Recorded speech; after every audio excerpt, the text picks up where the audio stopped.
మనం ఏదైతే ముందుగా ఊహించినట్టుగా ఏదైతే ముందుగా మనము ఎక్స్పెక్ట్ చేసినట్టుగా జనవరి ఫిబ్రవరిలో సీఎం మార్పు ఉంటుందా, సీఎం మార్పు ఉండబోతా ఉందా అన్నటువంటి ఊహాగానాలు గతంలో బాగా వచ్చినాయి, ఆ వార్తలు వచ్చినాయి.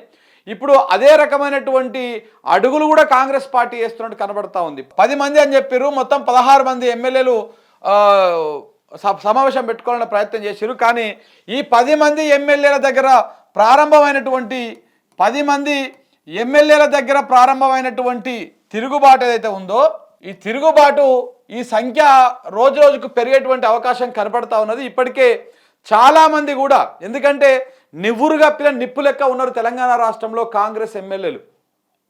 సరే, ప్రతిపక్ష పార్టీకి సంబంధించినటువంటి వాళ్ళు అసంతృప్తితో ఉన్నారు, వాళ్ళకి నిధులు వస్తలేవు అనుకుంటే వాళ్ళు ప్రతిపక్షం కాబట్టి అది సహజంగా ఉండేటువంటి అంశం అని అనుకుంటారు. కానీ అధికార పక్షంలో ఉండి, అధికార పార్టీలో ఉండి, ఆ పార్టీ అధికారంలో ఉన్నా కానీ వీళ్ళకు పనులు కాకపోవడము, నియోజకవర్గానికి నిధులు రాకపోవడము, వీళ్ళ ఎవరైతే కాంగ్రెస్ ఎమ్మెల్యే ఉన్నారో వారి సొంత పనులు, సొంత ఫైళ్ళు కూడా మూవ్ కాకపోవడంతో సంవత్సర కాలంగా నివురు కప్పినటువంటి నిప్పు లెక్క వీళ్ళు చూస్తూ ఉన్నారు అదును కోసం. అది చూసి ఒక విస్ఫోటనం లెక్క పేలింది మొన్న పోయిన శుక్రవారం రోజు. ఆ శుక్రవారం నాడు నైటు కొంతమంది ఎమ్మెల్యేలు కోహినూరు ఓటర్లో మీటింగ్ పెట్టుకున్నారని కొంతమంది, మళ్ళీ తెల్లారినాక శనివారం నాడు మరొక మీటింగ్ పెట్టుకున్నారని కొంత, ఇట్లా రకరకాల వార్తలు వచ్చినాయి. ఆ మీటింగ్ పెట్టుకున్నది నిజమే అని చెప్పేసి ఇటు పిసిసి చీఫ్ మహేష్ కుమార్ గౌడ్ కానీ, అట్లా మీటింగ్ అరేంజ్ చేసినటువంటి జడ్చర్ల ఎమ్మెల్యే అనిరుద్ రెడ్డి కానీ, ఇట్లా వీళ్ళందరూ కూడా ఒప్పుకోవడం జరిగింది. దాంతోపాటు ఇంకా మల్లురావు అయితే కుండబద్దలు కొట్టినట్టే చెప్పడం జరిగింది. నాగర్ కర్నూలు ఎంపీ ఏమన్నాడు, జడ్చర్ల ఎమ్మెల్యేకి సంబంధించినటువంటి ఒక ఫైల్ ఏదో మూగానందుకు వీళ్ళందరూ కూర్చొని మాట్లాడుకున్నారంట, ఆ ఫైల్ కూడా క్లియర్ అయితే తొందరలోనే అని చెప్పేసి ఆయన ఢిల్లీలో మీడియాతో మాట్లాడుతూ చెప్పినటువంటి మాటలు ఇవన్నీ. సో కాబట్టి ఇవన్నీ కూడా అబ్జర్వ్ చేస్తే, ఇవన్నీ కూడా చూస్తూ ఉంటే కాంగ్రెస్ పార్టీలో కుతకుతలు పెరిగిపోయిన ఈ కాంగ్రెస్ పార్టీలో కాంగ్రెస్ ఎమ్మెల్యేలే, ఏదో బీఆర్ఎస్ పార్టీ నుంచి పోయినటువంటి 10 మంది ఎమ్మెల్యేలు ఇది కాదు, ఆ 10 మంది ఎమ్మెల్యేల పరిస్థితి ఇప్పుడు ఆగమ్మ గోచరంగా ఉన్నది. రేపు 10 తారీఖు నాడు వాళ్ళ పదవులు ఉంటాయా, పీక్తాయా, సుప్రీంకోర్టు ఏ రకమైనటువంటి ఆదేశాలు ఇవ్వబోతా ఉన్నది. ఇప్పటికే ఇదే 10 మంది ఎమ్మెల్యేల మీద ఏ విధంగానైనా వేటు వేయించాలన్నటువంటి కృతనిశ్చయంతో బలంగా ఫైట్ చేస్తూ ఉంది బీఆర్ఎస్ పార్టీ. ఇప్పటికే కేటీఆర్ కూడా బీఆర్ఎస్ వర్కింగ్ ప్రెసిడెంట్ కేటీఆర్ ఇవాళ ఢిల్లీ వెళ్ళేటువంటి అవకాశం కనపడతా ఉంది. ఢిల్లీ పోయి అక్కడనే ఈ కేసు వాదిస్తున్నటువంటి లాయర్తో ప్రత్యేకంగా సమావేశమయ్యి బలంగా వాదనలు వినిపించాలి, ఎట్టి పరిస్థితుల్లో ఈ 10 మంది ఎమ్మెల్యేల మీద వేటు వేయాలి, ఇక్కడ ఉప ఎన్నికలు తీసుకురావాలి, మళ్ళీ ఒకసారి అక్కడ ఉప ఎన్నికల్లో బీఆర్ఎస్ పార్టీ తన సత్తా ఏదో చూపించుకోవాలన్నటువంటి ప్రయత్నము బీఆర్ఎస్ పార్టీ బాగా సీరియస్గా తీసుకొని ఆ ప్రయత్నం మొదలుపెట్టి ఆ ప్రయత్నం చేస్తూ ఉన్నది. మరొక వైపు ఇక్కడ సొంత పార్టీ ఎమ్మెల్యేలు, కాంగ్రెస్ పార్టీ సొంత పార్టీ ఎమ్మెల్యేలు తిరగబడతా ఉన్నారు. ఒకవైపు ఏమో వచ్చినటువంటి ఎమ్మెల్యేల మెడల అసలు ఉంటుందా, వాళ్ళ పదవులు పోతాయా అనేది అదొక టెన్షన్ ఉన్నది. ఇప్పుడు ఉన్నదే 60, వాళ్ళు కాకుండా ఈ 10 మంది బీఆర్ఎస్కి వెళ్ళి వచ్చినటువంటి ఈ 10 మంది కాకుండా కాంగ్రెస్ పార్టీకి ఉన్నటువంటి ఇది మొత్తము 65 మంది. ఈ 65 మందిలో మనం తిరగబడ్డది 10 నుంచి 15 మంది. అంటే 10 మంది తిరగబడ్డా డిఫెన్స్లోనే పడిపోతుంది ప్రభుత్వము, 15 మంది తిరగబడ్డా డిఫెన్స్లోనే పడిపోతుంది. ఒక్క 5-6 ప్రభుత్వానికి మద్దతు సమరించుకున్నారంటే ప్రభుత్వం కూలిపోయేటువంటి అవకాశం ఉంటుంది.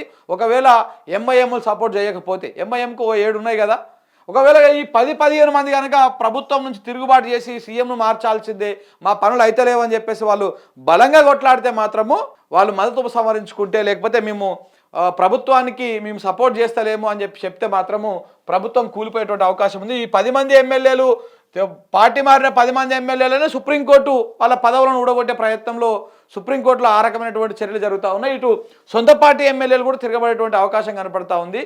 సంవత్సర కాలంగా సరే ప్రజలకు ఇప్పుడు రేవంత్ రెడ్డి చాలా పెద్ద బ్లండర్ మిస్టేక్ చేసిండు. ఇప్పుడు చాలా అబద్ధాలు ఇచ్చే రకరకాల హామీలు చెప్పారు. 6 గ్యారంటీలు అల్లా 13 హామీలు, దాంతోపాటు మళ్ళీ అదనంగా ఇంకొక 420 హామీలు, ఇట్లా రకరకాల హామీలు ఆకాశంలో వైకుంఠం చూపించి ఓట్లను దండుకున్నాడు కాంగ్రెస్ పార్టీ, రేవంత్ రెడ్డి. కానీ వీళ్ళు గెలిచిరు, ఎట్నోట కింద మీద పడ్డారు. సరే ప్రజలు నమ్మిరు వీళ్ళ మాటలని, గెలిచినాక అయితే రెండు ఉంటుంది. ఒకటి, ప్రజలకైనా ఓట్లు వేసినటువంటి ప్రజలకైనా నువ్వు దగ్గర కావాలి, లేకపోతే నీ ఎమ్మెల్యేలు ఉంటారు కదా, ఈ ఎమ్మెల్యేలకైనా దగ్గరగా ఉండాలి, ఎమ్మెల్యేలైనా మంచిగా చూసుకోవాలి. రేవంత్ రెడ్డి మరి దరిద్రమో లేకపోతే ఆయనకు ఎంతసేపు ఉన్న నేనే సోలోగా ఉండాలి, నా నిర్ణయం నడవాలనుకుంటాడో తెలియదు. కానీ ఇటు ప్రజల పట్ల ఆ విధేయతతో లేడు. ప్రజలు ఎవరు కూడా రేవంత్ రెడ్డి వెనకాల లేరు. ఇప్పుడు ప్రజలు ఎవరు కూడా రేవంత్ రెడ్డి బాగా చేస్తున్నాడు, మంచిగా చేస్తున్నాడు అనేటువంటి పరిస్థితి ఎక్కడ కూడా లేదు. ఏం చేస్తున్నాడా, ఏం ముఖ్యమంత్రి, 2 సార్లు రైతు బంధు ఎగ్గొచ్చిండు, పింఛన్ ఎగ్గొచ్చిండు అని చెప్పేసి ఎక్కడికైనా ఎవరి ముసలోళ్ళ కాడికి కానీ, సోరోళ్ళ కాడికి కానీ, వ్యవసాయం చేసేవాళ్ళ కాడికి కానీ, ఉద్యోగం రాని పోరగాళ్ళ కాడికి కానీ, ఎవరి దగ్గరికి పోయినా కానీ విద్యార్థులతో కూడా చివరికి మనం చూడలేగాడ వరంగల్లో ఒక చిన్న మాకు అసెంబ్లీ లెక్క పెట్టుకుంటే విద్యార్థులు చదువుకునేటువంటి విద్యార్థులు కూడా గవర్నమెంట్ని ఏకిపారేసారు వాళ్ళు. సో ఇట్లా రకరకాలుగా అన్ని వర్గాల ప్రజల నుంచి వ్యతిరేకత మూటగట్టుకుంది రేవంత్ రెడ్డి సర్కార్. కాబట్టి ఇటు ప్రజల మన్ననలు కూడా పొందుతలేడు ఆయన, ప్రజలకు కూడా విధేయుడిగా ఉండటం లేదు. పోనీ సరే ప్రజలను ఓన్లీ ఓట్ల మిషన్లుగానే చూసిండు, ఓట్లు వేయించుకొని ఏరు దాటినాక బోడమల్లడ లెక్క వదిలేసిండు ప్రజల్ని. సరే మరి ఈ ఎమ్మెల్యేలనన్నా మంచిగా ప్రాపర్గా వాళ్ళకి కావాల్సిన కార్యక్రమాలు, ఇప్పుడు ఎమ్మెల్యేలు అంటే ఏముంటుంది, వాళ్ళకి ప్రజాసేవలు చేయడము బయటకు కనపడేటువంటి వ్యవహారం. దాంతోపాటు వీళ్ళకి కొన్ని సొంతం పనులు ఉంటాయి. ఇవి ఓపెను, కొన్ని ఫైలు క్లియరెన్స్ కావాల్సి ఉంటాయి, కొన్ని పనులు చేయాల్సి ఉంటాయి, ఏదో సీఎం తోటి ఒక ఫైలు మూవ్ చేయాల్సి ఉంటుంది, ఇట్లాంటి సొంతం పనులు ఉంటాయి. ఆ సొంతం పనులు కూడా ఈ ఎమ్మెల్యేలకు చేస్తలేడు, వీళ్ళు కూడా తిరుగుబాటే ఉన్నారన్నమాట. ఇన్ని రోజులు ఏమనుకున్నారు, ఇక సరేపాటు ఇప్పుడే కదా స్టార్ట్ అయింది, మనం అధికారంలోకి వచ్చాం, ఇప్పుడే ఈ ఫైలు ఆ ఫైల్ అని తీసుకపోతే బాగుండదు అని చెప్పేసి వీళ్ళు కూడా ఒక సంవత్సర కాలంగా 1 ఇయర్గా వీళ్ళు కూడా వెయిట్ చేసిర్రు. సరే మెల్లగా చేయించుకుందాం అని. కానీ వీళ్ళకి కూడా అర్థమైంది ఏంటి, ఈ ఎమ్మెల్యేలైనా సరే కొండలరెడ్డికి ఆడుకోవాలి, ఆ ఫైల్ తీసుకొని కొండలరెడ్డికి ఆడుకోవాలి, లేకపోతే ఇంటి వాళ్ళకి ఆడుకోవాలి, లేకపోతే కొండలరెడ్డి దగ్గరున్న వాళ్ళకి ఆడుకోవాలి, లేకపోతే తిరుపతి అన్నకి ఆడుకోవాలి, తిరుపతి రెడ్డికి ఆడుకోవాలి.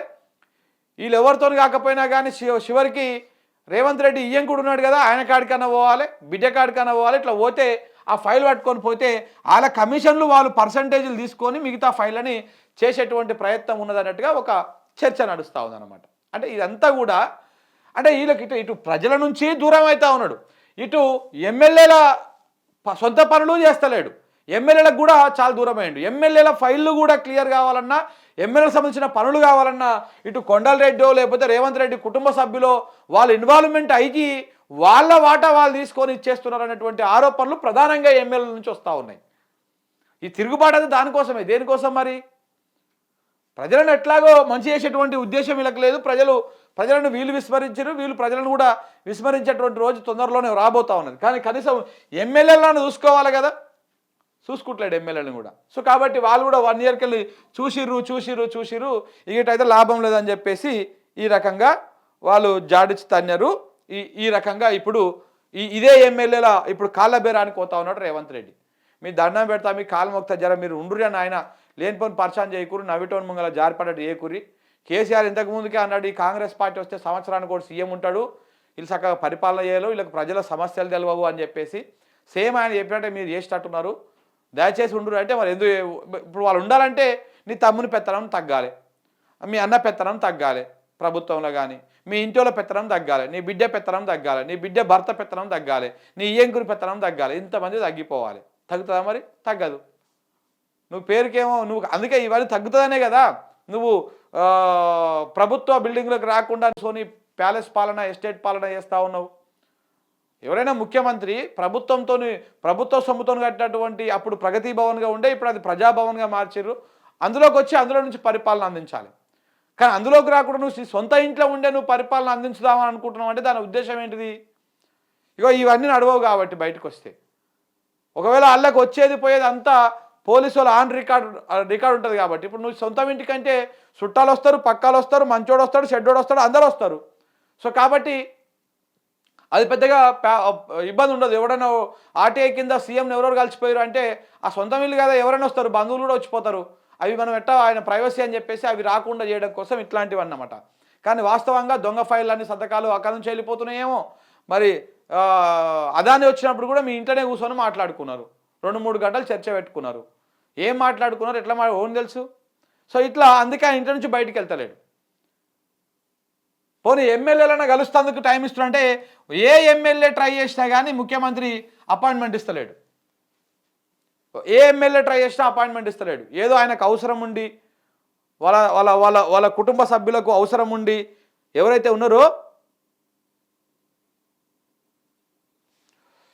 ఎవరైతే ప్రజలు ఎవరైతే తిరుపతి రెడ్డికో లేకపోతే కొండలరెడ్డికో వాళ్ళకి కావాల్సిన సమకూర్చుకుంటూ చేసుకుంటా ఉన్నారో అలాంటి వాళ్ళకి మాత్రమే ఈ సీఎం అపాయింట్మెంట్ ఇస్తుంది తప్ప సొంత పార్టీ ఎమ్మెల్యేలకు కూడా అపాయింట్మెంట్ ఇస్తారు. సొంత పార్టీ ఎమ్మెల్యేలు కలవడానికి ట్రై చేస్తే కూడా చాలా అదైతా ఉన్నాడు. దానం నాగేందర్ నాకు తెలిసి ఎన్నోసార్లు కలవడానికి ట్రై చేస్తూ ఉన్నాడు. బట్ ఆయనకి ఇస్తలేడు 1-to-1 మీటింగ్ అపాయింట్మెంట్. ఎందుకంటే ఈయనకు కూడా పైన కేంద్రంలో ఢిల్లీలో ఉన్నటువంటి వాళ్ళు ఇస్తలేరు. ఎవరు వీళ్ళ పార్టీ అధ్యక్షులు కానీ వీళ్ళ పార్టీ ఎవరైతే నాయకులు ఉన్నారో రాహుల్ గాంధీ, ప్రియాంక గాంధీ, సోనియా గాంధీ వీళ్ళు కూడా ఇస్తలేరు. సో ఈ రకంగా నడుస్తూ ఉంది.